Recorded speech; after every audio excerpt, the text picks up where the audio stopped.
Olá, meu nome é Paulo José Marques de Souza, sou aluno do Mestrado Nacional Profissional do Ensino de Física pela Universidade Federal de Alagoas.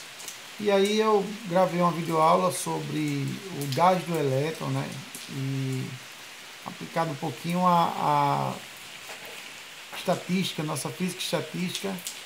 E aí fiz alguns comentários breves, espero que goste. Foi trabalho orientado pelo professor Samuel Albuquerque, obtenção de nota de quântica. Bom, eu começarei falando sobre os elétrons livres em uma dimensão, né? E vou comentar também como os resultados são modificados quando consideramos em três dimensões, né? Nesse caso aqui eu vou resolver pela equação de Schrödinger, né? A equação que a gente conhece, que ela é representada por menos h cortado ao quadrado, dividido por 2m, d2 πc de x, dividido por dx ao quadrado. Isso é igual a E πc de x. Bom, o que eu estou querendo encontrar com essa equação de Schrödinger é a seguinte situação, né? Eu quero encontrar aqui d2 πc de x dividido por dx2 resulta em menos k ao quadrado πc de x. Bom, para que a gente ande inicialmente com essa situação da equação, é uma conta bastante simples, né? Se eu passar m para cá multiplicando e o h cortado dividindo, por exemplo, para chegar nesse ponto, eu teria que d2 πc de x dividido por dx2, né, fosse igual, nesse caso, passando o 2m multiplicando, a 2me πc de x, e o h cortado dividindo, h cortado ao quadrado, no caso. Bom, aí o que é que eu vou chamar de k, né? O que é que eu vou chamar desse k aqui? Seria essa situaçãozinha aqui toda, ó, 2me dividido por h ao quadrado cortado, h cortado ao quadrado, no caso. Então, eu vou chamar de k ao quadrado essa situação, 2me sobre h cortado ao quadrado. E aí, se eu deixar em função de k, no caso, em função de k, eu teria e de k igual a k ao quadrado, h cortado, dividido por 2m. São situações bem simples, né? Só fazendo a mudança, 2m passando multiplicando e h cortado passando dividindo. Bom, o que eu estou querendo na verdade, né? A solução que estamos procurando é uma função cuja derivada seja igual à própria função vezes uma constante negativa. É o que eu estou procurando, para que a gente obtenha essa ideia aqui. Nesse caso, né, eu poderia fazer o seguinte, seria igual à própria função vezes uma constante negativa, né, para que eu possa encontrar. Essa solução pode ser, eu posso encontrar uma razão trigonométrica como seno e cosseno, ou um exponencial, cujo expoente seja imaginário puro, vezes uma constante genérica, né, como uma função de onda que a gente está habituado a ver. Por exemplo, poderia dizer então que πc de k fosse igual a, que é minha constante genérica, vezes a exponencial elevado a ikx. Essa aqui seria a nossa ideia de número complexo, né? Mas para ver como a gente chega a essa situação aqui, basta apenas derivar. Se a gente derivar a função colocada aqui, onde π de k é igual a constante genérica vezes a exponencial, se derivarmos a primeira vez, teríamos o seguinte, ó, como a d de π de x dividido por d de x, que é a primeira derivada, a gente entende que, sabe também que o ik, ele cai, né? Caindo vai ficar ik vezes a constante genérica vezes a exponencial elevada a ikx.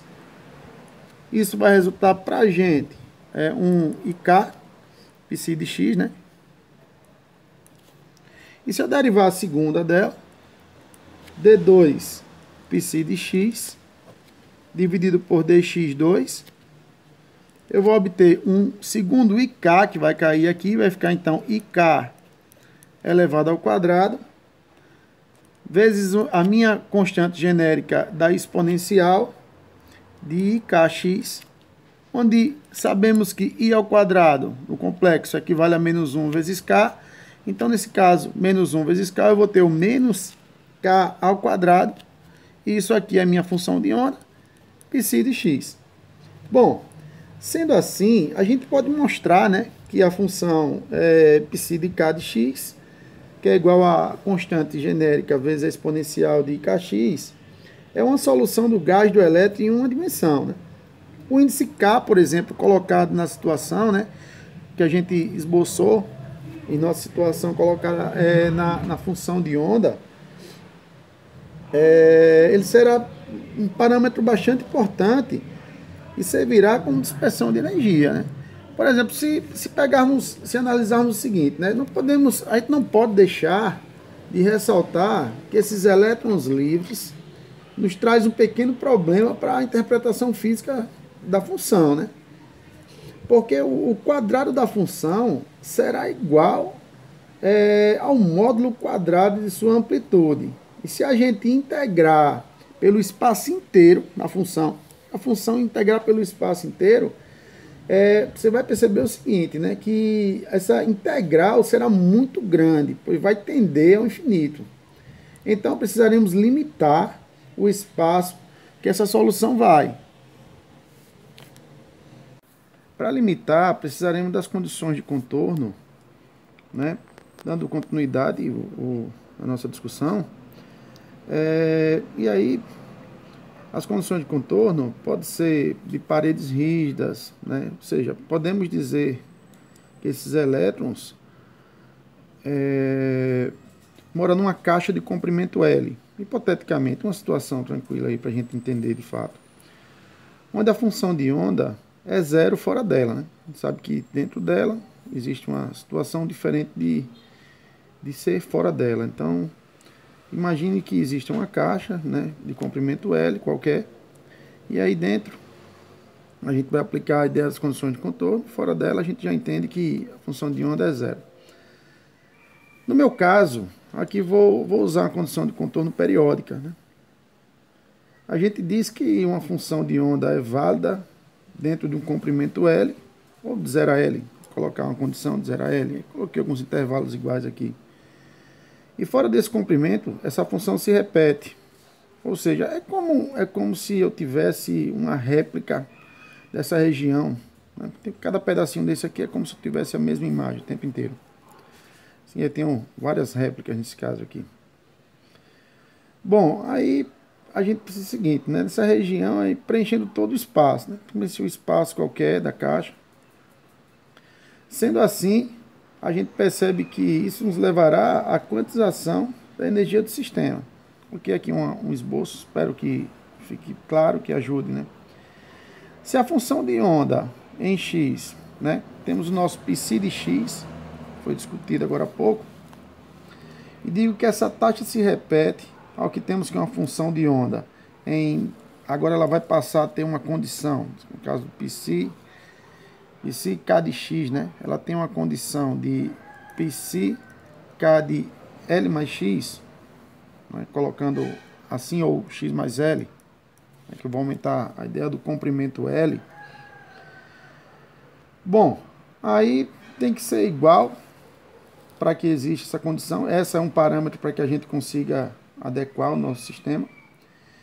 E isso é impor as condições de contorno periódica, né?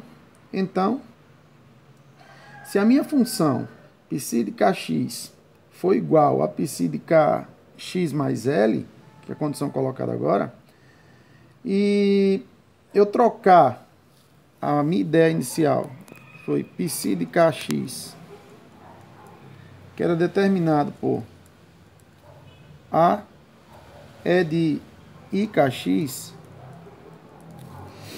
onde A é minha constante genérica, né? E a exponencial de IKx.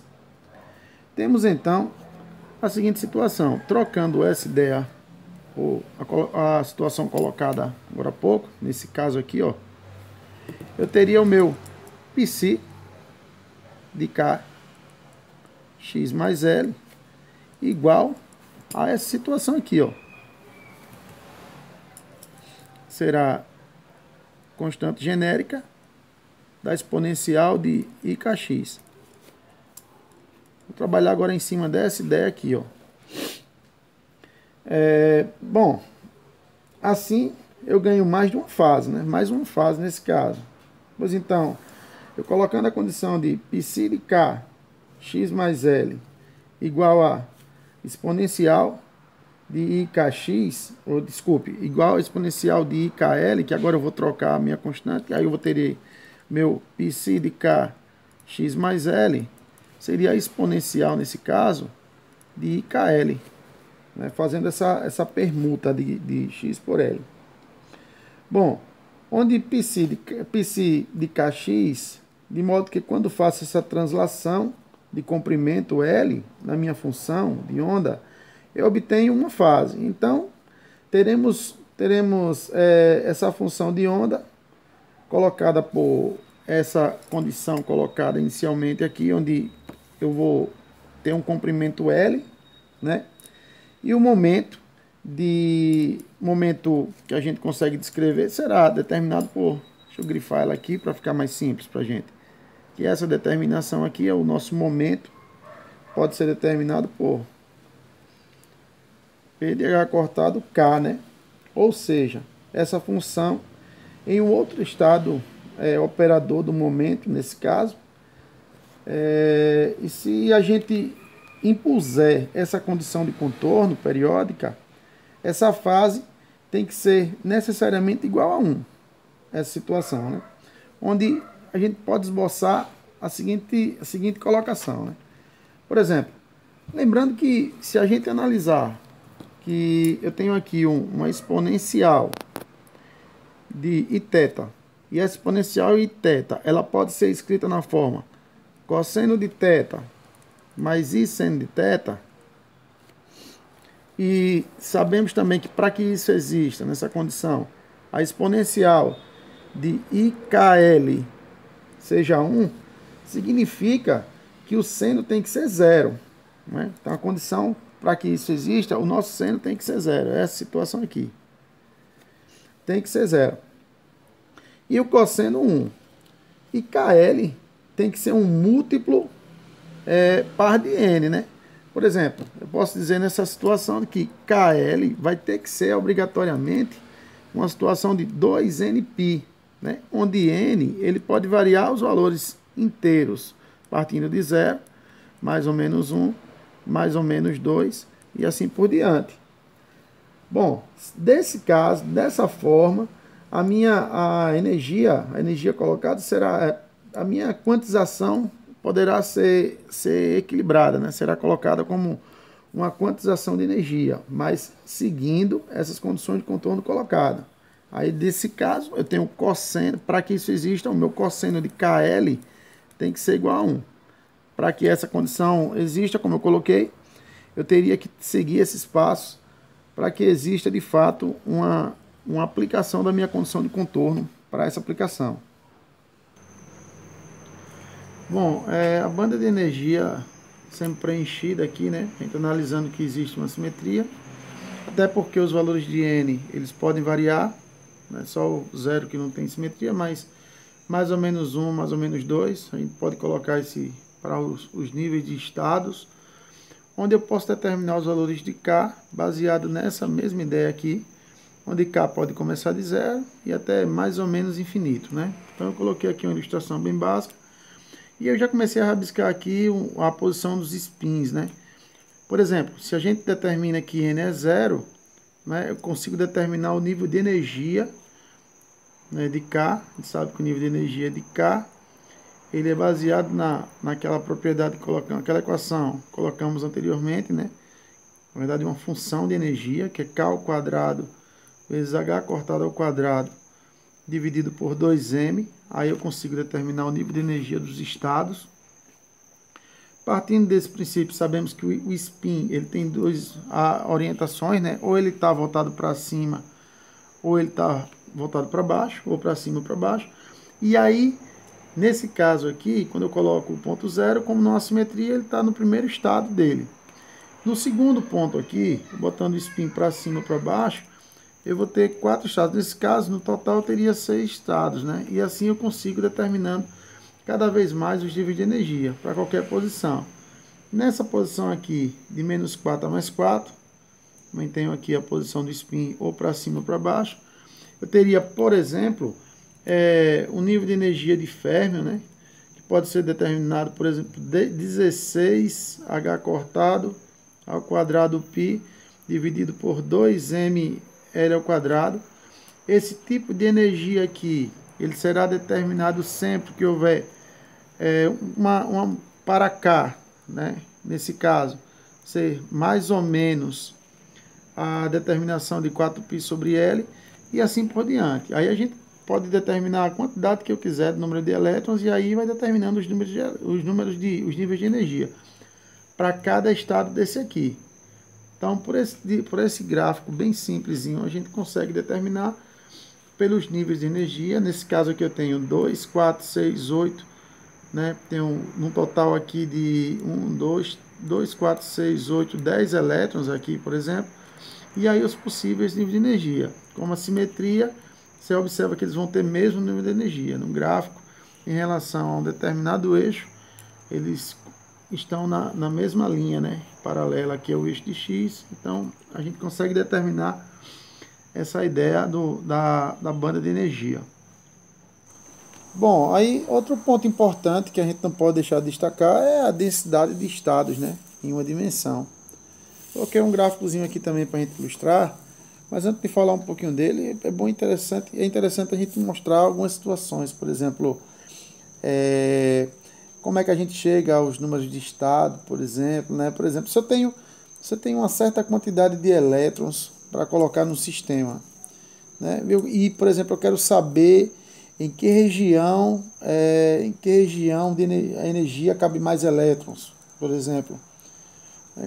E qual é a densidade de estados que eu tenho em um intervalo quaisquer do gráfico, qualquer ponto desse aqui. Você começa a perceber que o gráfico que eu coloquei aqui, espero que tenha ficado bom. Eu tenho aqui uma junção grande de pontos, depois ele vai alinhando os pontos, e aí, à medida que ele for aumentar os números de estados, ele vai ter um espaçamento maior, que o meu ΔE, né, que é a minha variação de energia, nesse caso. A gente já sabe que pode acontecer o seguinte, né, o número de estados, né, ele sendo multiplicado por 2π sobre L, que foi aquilo que foi colocado anteriormente na posição aqui, ó, onde eu coloquei que a variação entre os estados aqui poderia ser de 2π sobre L em 2π sobre L. Bom, temos o seguinte, né? Se tivermos um número de estado vezes 2π sobre L, isso é equivalente a 2K, o comprimento 2K, né? Logo, a gente consegue constatar que N, nesse caso, seria L sobre π, né? A raiz quadrada de 2m sobre h cortado, vezes e elevado a 1/2. Ah, baseado em que essa ideia, né? Isso aqui também a gente já chegou a discutir. Por exemplo, quando dissemos lá atrás que a medida de k ao quadrado, né, é igual a 2me dividido por h cortado ao quadrado, né, sabemos que ao colocar isso aqui na raiz, teríamos que 2me na raiz dividido por h cortado ao quadrado. A gente pode escrever isso aqui na seguinte ideia. Eu poderia dizer que isso aqui é a raiz de 2m vezes a raiz quadrada de e dividido apenas por h cortado, né? Pelo quadrado a gente consegue cortar. Ou simplesmente podemos dizer também que a medida de k pode ser determinada por 2m vezes e elevado a 1/2 dividido pelo h cortado. Bom, sabemos também que a variação de n é dada por uma variação de ΔE, né? ΔE que a gente chama de variação de energia, nesse caso. Eu coloquei aqui alguns pontinhos de ΔE, mas eu poderia traçar em qualquer localidade essa ideia de ΔE aqui, tá? Como eu coloquei que os números de estados ele pode ser representado por essa ideia de que L sobre π é a raiz quadrada de 2m sobre h cortado vezes e elevado ao meio. Se por acaso, né, a gente tivesse a curiosidade de chegar a desenvolver um pouco mais essa situação, que vamos fazer isso agora, por exemplo, se derivarmos uma raiz, derivada da raiz de x, por exemplo, dividido por dx, né, a gente sabe que isso aqui vai dar 1 meio, né, que vai dar x elevado a 1 meio dessa, de 1 sobre a raiz quadrada de x. Bom, tenho assim uma raiz no denominador, significa que quanto mais alta a energia, menor a densidade de estado. Então eu posso determinar a densidade de estado, tá assim um rhozinho, né? Rho, em uma dimensão de E é igual a L raiz quadrada de 2m sobre h cortado vezes E elevado a menos 1 meio, já que ela estaria no denominador. Isso aqui eu teria fazendo uma analogia do que a gente poderia fazer ao derivar essa ideia aqui.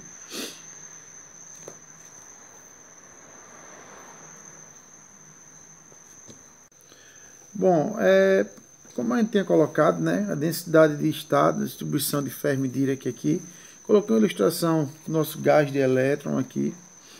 Bom, para a gente falar um pouquinho sobre os estados, né? Nesse caso, a densidade dos estados é muito importante para calcular o gás do elétron, né? Os níveis de energia também, os estados, a uma determinada temperatura. Então, se tivermos um gás de férmios, né, e em contato com o reservatório térmico, o que assim eu terei uma distribuição de Fermi-Dirac determinada pela FD, né, Fermi-Dirac, Tni, isso seria igual a 1 sobre a exponencial de epsilon menos ni dividido por kBt mais 1. Lá no princípio termodinâmico, né, quando a gente vê parte de termodinâmica, física e estatística, a gente discute um pouco essa relação, né? Porque a ocupação média de um gás de energia, né, em um gás de Fermi conectado a um reservatório térmico de temperatura T e um potencial químico, né, que é o que a gente costuma chamar de ensemble, né?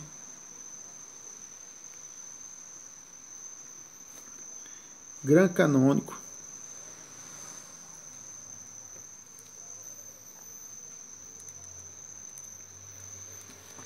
Gran canônico. Ok? Bom, daí tem uma coisa aqui que é o nosso potencial químico, né? Que ele vai ajudar a mostrar a situação gráfica aqui do gás, do elétron, né? Onde o número de férmios fixo, né? Só para a gente relembrar um pouquinho, que é o que o número de férmios fixo é o nosso ensemble canônico. Canônico. Aí, para a gente determinar o número de estados, né? A gente já parte do princípio que seria 2 vezes, porque 2, né? 2 é por conta do spin, né? Por conta do spin. 2 vezes a integral de 0 a infinito de ρe, que é a nossa densidade, né? Vezes o nosso Fermi-Dirac, famoso aqui, determinado por epsilon no caso, T e Ni, dE, ou depsilon, né? Onde, como eu coloquei, ρe representa a densidade de estados,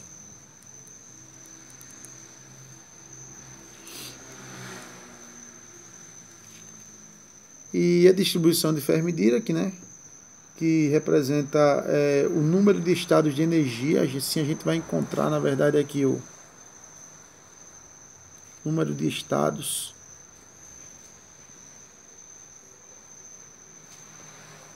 de energia.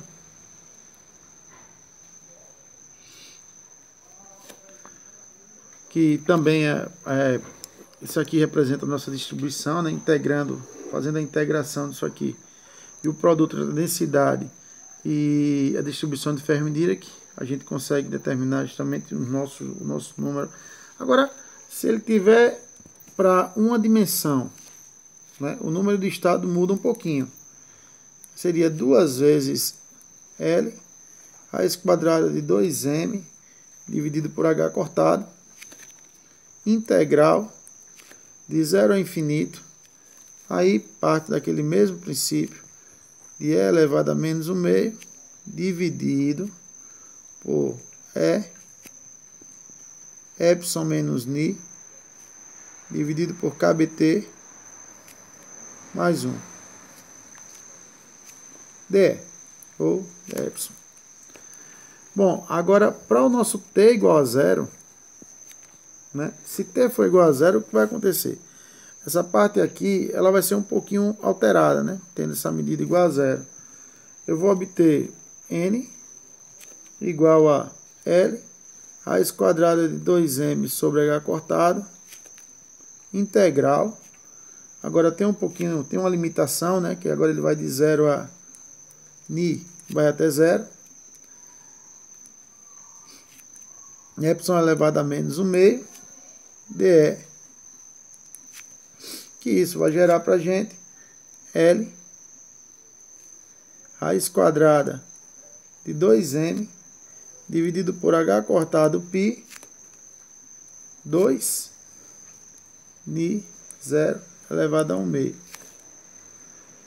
Bom, se a gente inverter e isolar o potencial químico, né, para o nosso gás do elétron, para t igual a 0, né, que isso é obter uma característica do gás do elétron, uma temperatura para T0, coincidentemente, nós vamos encontrar, na verdade, nosso H cortado ao quadrado, π quadrado, n quadrado, dividido por 8m, que isso coincide com a energia de Fermi.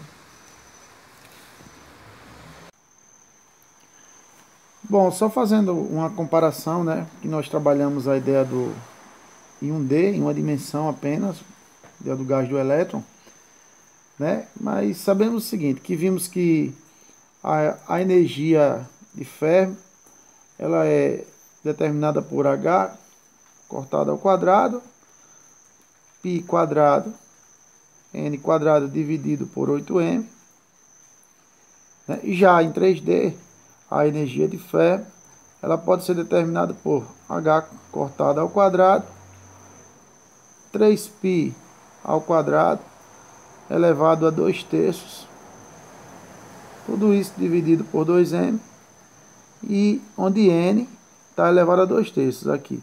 Então, uma das comparações aqui seria essa aqui. Em 1D, o n seria ao quadrado, né? E em 3D, n seria elevado a 2/3. Então, aqui eu tenho um n maior, no caso. Já a minha densidade, em uma dimensão, é determinado, como vimos, por L, raiz quadrada de 2m, dividido por h cortado, é elevado a menos 1/2. Nesse caso, vai diminuindo, né?